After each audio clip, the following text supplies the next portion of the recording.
habla su profesor, el doctor Alonso Rivas. Vamos a hablar sobre la parte del tema de corazón externo y topografía. Comenzaremos hablando de la configuración externa. Bien, entonces en este caso vamos a hablar que vemos que el corazón va a estar ubicado en la cavidad torácica, específicamente en el mediastino, donde el mediastino representa el espacio que hay entre las dos regiones pleuropulmonares. Entonces, en este sitio es donde se va a ubicar el corazón. Cuando se ve la forma del corazón, se describe que tiene forma de pirámide triangular. Es decir, va a tener una pirámide de tres caras y que va a tener una base superior y un vértice inferior. Si trazamos un eje desde lo que es la base hasta el vértice, veríamos que va a tener un trayecto, la posición del corazón su eje va a ser oblicuo, ¿okay? De atrás hacia adelante, de derecha a izquierda y ligeramente hacia abajo. Entonces va a tener esa posición oblicua. Siguiendo con la configuración externa, como les dije, como se describe como una pirámide de tres caras, entonces va a presentar tres caras, tres bordes, una base y un vértice. Está formado cuando vemos el corazón, se describe que está formado por cuatro partes. Va a tener las aurículas, que son una derecha y una izquierda, y los ventrículos, uno derecho y uno izquierdo. Bien.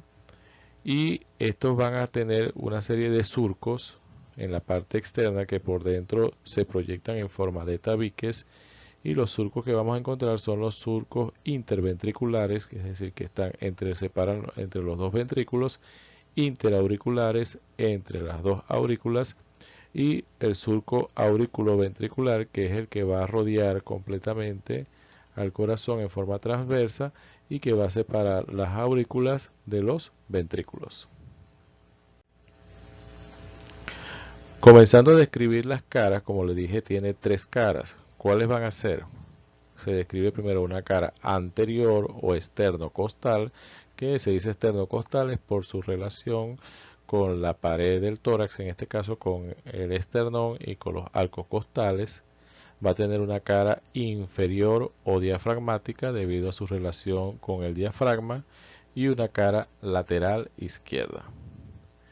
Cuando vemos cada cara, va a estar cruzada o dividida por el surco auriculoventricular, ¿okay? Como les dije, que separaba las aurículas de los ventrículos. Y este surco auriculoventricular va a dividir entonces al corazón en dos segmentos, uno anterior o ventricular, porque su mayor representación va a estar dado por los ventrículos, y otra posterior o auricular, ya que va a estar representada por las aurículas. Siguiendo con la configuración externa, entonces vamos a empezar a hablar de cada cara. Tenemos la cara anterior o esternocostal. Vemos que esta cara va a mirar, o sea, se va a proyectar hacia adelante, hacia la derecha y un poco hacia arriba. En el segmento ventricular presenta dos zonas, una posterior, bien, que va a ser arterial, y otra anterior. Y el segmento auricular vamos a evidenciar la presencia de las dos auriculillas u orejuelas auriculares.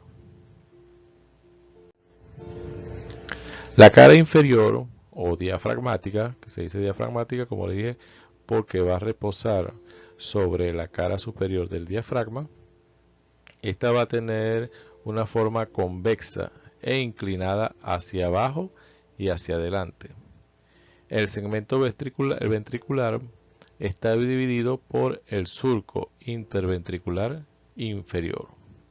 Y el segmento auricular es muy estrecho, o sea, casi no se puede ver parte de la aurícula debido a la llegada de grandes vasos. Su cara lateral, que la vemos acá, lateral izquierda, esta es convexa de arriba hacia abajo. En el segmento auricular vamos a observar claramente lo que es la orejuela o auriculilla izquierda. Y en el segmento ventricular casi su totalidad, o sea, en su totalidad va a estar representado por el ventrículo izquierdo. Sus bordes, como le dije, tiene 3 caras, va a tener 3 bordes. Recuérdense que los bordes se van a formar por la intersección de cada cara. Entonces va a tener un borde derecho, bien, que va a estar formado por la unión de la cara anterior con la cara inferior. Aquí veríamos entonces el borde derecho. Y tendría 2 bordes izquierdos que van a separar la cara lateral izquierda de las caras anterior e inferior.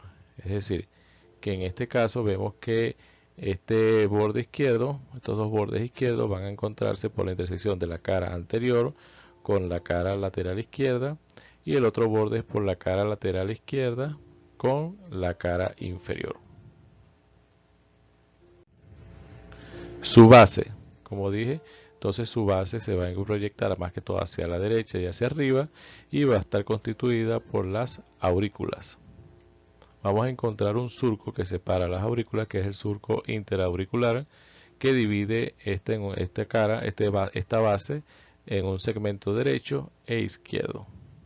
Ella va a ser plana de arriba hacia abajo y va a ser convexa transversalmente. Su vértice, que va a ser la punta acá del corazón, va a estar dividido por una depresión que va a unir al surco interventricular anterior con el inferior, es decir, que vamos a encontrar por la cara anterior con la unión del otro surco que se va a encontrar en la cara diafragmática. Este vértice pertenece en su totalidad casi por el ventrículo izquierdo. Ahora vamos a hablar sobre la vascularización del corazón.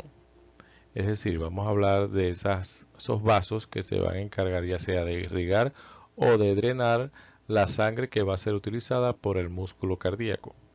Comenzando con la parte arterial, es decir, las arterias, los vasos que se van a encargar de irrigar a este músculo cardíaco tenemos que se llaman las arterias coronarias. Existen 2 arterias coronarias, una arteria coronaria izquierda y una arteria coronaria derecha. Ellas se van a originar directamente de la aorta. Son las primeras ramas que va a dar la arteria aorta. Comenzamos a hablar sobre la arteria coronaria izquierda. Ella se va a originar, como dije, de la aorta, aquí la vemos en su origen, a nivel del borde libre de la válvula semilunar izquierda. Su calibre aproximadamente es de 3 a 4 milímetros. Ella va a ir rodeando lo que es el tronco pulmonar, ¿okay? Y va a estar oculta por la auriculilla u orejuela izquierda. En este caso fue seccionada para poder visualizar el origen de la coronaria izquierda. Ella va a tener un trayecto bastante corto porque inmediatamente se va a dividir en 2 ramas, que va a ser la rama interventricular anterior, que la vamos a ver descendiendo por su cara anterior del corazón, y la rama circunfleja, que va a ser la que va a ir rodeando toda la parte izquierda y posterior del corazón a nivel de lo que es en el surco coronario o surco auriculoventricular. La arteria coronaria izquierda va a dar, antes de dar esas 2 ramas terminales, va a dar unas ramas colaterales. Unas que son ramas vasculares, ¿para qué? Para irrigar las paredes de la aorta y las del tronco pulmonar. Otras que van a ser auriculares, que van a dirigirse en forma ascendente para la aurícula izquierda. Y va a dar también una arteria que ya se llama la arteria adiposa o arteria adiposa izquierda de Vieussens, ¿okay? Entonces estas van a ser las principales ramas colaterales que va a dar la arteria coronaria izquierda. Después que de esas ramas colaterales va a dar sus ramas terminales. Como le dije, son 2. Va a dar una rama interventricular anterior, que es esta que va a ir descendiendo y que va a seguir por el surco interventricular anterior y que la vemos que va a mantener una relación, una íntima relación con esta otra vena que se está formando acá, que es la vena cardíaca magna o vena cardíaca mayor. De aquí, de esta rama interventricular anterior, van a salir unas ramas colaterales. ¿Cuáles son? Va a dar una arteria del ventrículo izquierdo, ¿okay? De acá. Va a dar una arteria del ventrículo derecho para a la parte derecha del corazón, y va a dar ramas interventriculares septales, es decir, que va por ese surco. Recuérdense que internamente ese surco se va a continuar con los tabiques o septos. Entonces, esas arterias, esas ramas colaterales que da la interventricular anterior, van a penetrar por este tabique. La otra rama terminal que les había nombrado es la rama circunfleja. Esta vemos que se va a dirigir, va a recorrer la porción izquierda de lo que es el surco coronario o el surco auriculoventricular. Aquí a esta hora también va a seguir acompañada por la vena cardíaca magna o vena cardíaca mayor, y va a terminar, cuando lo vemos por acá, en ramas auriculoventriculares. Dentro de sus ramas colaterales, como les dije, va a tener ramas auriculares, es decir, ramas que van a ascender para irrigar las paredes principalmente de la aurícula izquierda. Va a dar ramas ventriculares. ¿Cuáles son las más importantes? Vamos a ver que va a dar una rama marginal izquierda, ¿okay?, que va descendiendo por acá. Y vamos a ver también una rama posterior del ventrículo izquierdo, que va a ir descendiendo por este lado. Entonces esas serían las principales ramas que estaría dando esta rama circunfleja. Después tenemos la otra arteria coronaria, que se llama arteria coronaria derecha, que también va a originarse directamente de la aorta, en este caso su lado derecho, a nivel del borde libre de la válvula semilunar derecha. Tiene un calibre similar a la de la coronaria izquierda, de 3 a 4 milímetros, y se describen que tiene 3 segmentos: uno preauricular, uno infraauricular y uno interventricular posterior. En su trayecto, la arteria coronaria derecha va a dar una serie de ramas colaterales. Vamos a ver que va a dar ramas vasculares. ¿Para qué? Para irrigar a la aorta, el tronco pulmonar y también toda esta zona que sería el cono arterioso. Va a dar ramas auriculares, es decir, que van a ascender para irrigar a la aurícula derecha. Y las descendentes van a ser ramas ventriculares. ¿Cuáles son las más importantes? Va a dar arterias interventriculares anteriores para irrigar lo que es la pared anterior del ventrículo derecho. Va a dar una rama marginal derecha, ¿okay?, que la vemos también por acá. Y va a dar también ramas auriculoventriculares, es decir, que suben unas paredes auriculares, todas las paredes a medida que va avanzando, y otras descendientes que son para los ventrículos. Va a dar también lo que es la rama interventriculares septales, bien, y su rama terminal, cuando vemos que va descendiendo, va a terminar como la arteria interventricular posterior, que va a ir descendiendo por este surco interventricular posterior, o también llamado inferior.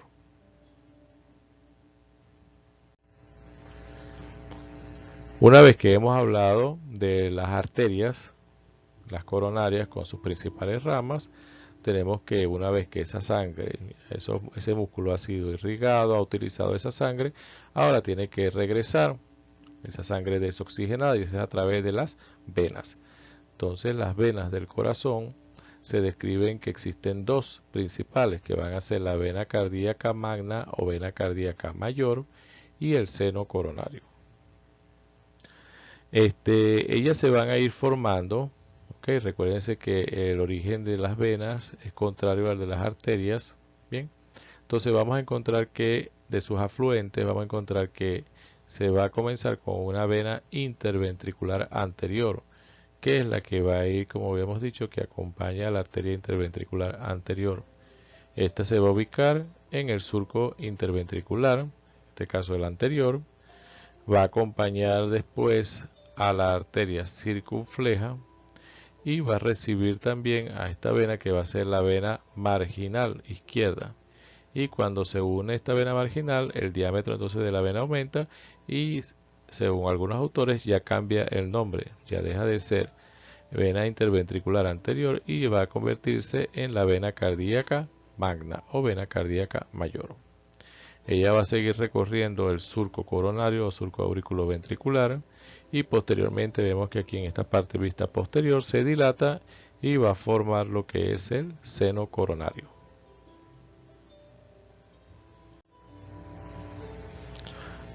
En las principales, como hemos dicho, de las afluentes, tenemos, como dije, la vena interventricular anterior, la vena oblicua de la aurícula izquierda, vena posterior del ventrículo izquierdo, bien, vena interventricular posterior y del lado acá posterior derecho vemos que la vena cardíaca menor. Entonces fíjense cómo esta serie de venas van a ir uniéndose y van a formar este sistema venoso principal que es la vena cardíaca magna y lo que es el seno coronario. Vamos a hablar ahora de lo que es la topografía del corazón. Es decir, cómo se proyecta el corazón hacia lo que es la pared torácica. Bien, entonces, a esto se llamaría lo que es el área cardíaca. Ella se va a proyectar como forma de un cuadrilátero. Va a tener dos ángulos superiores, como vemos acá, que están situados a cada lado del esternón.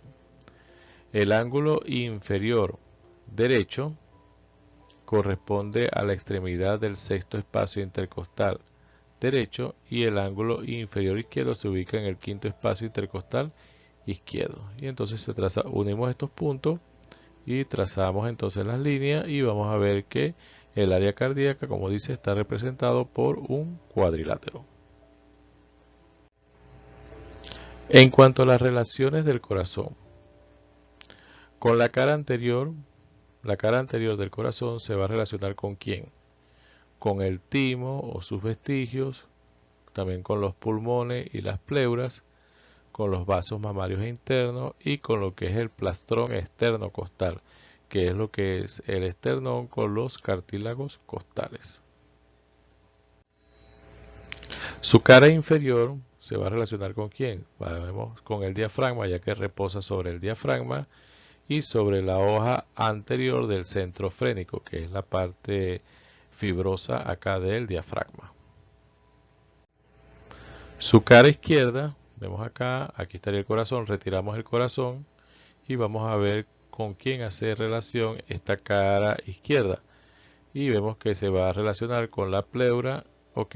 Y lo que es la fosa cardíaca del pulmón izquierdo. Y también va a estar cruzada por este paquete vasculo nervioso que vemos que son el nervio frénico y los vasos diafragmáticos superiores izquierdos. Su base, ¿con quién se va a relacionar? Aquí retiramos el corazón y vemos con quién se va a relacionar la base del corazón. Vemos que se va a relacionar con órganos del mediastino posterior. Principalmente va a tener una relación con el esófago. También con la pleura y el pulmón derecho y con el nervio frénico y los vasos diafragmáticos superiores, en este caso más que la parte derecha. Muchas gracias por su atención.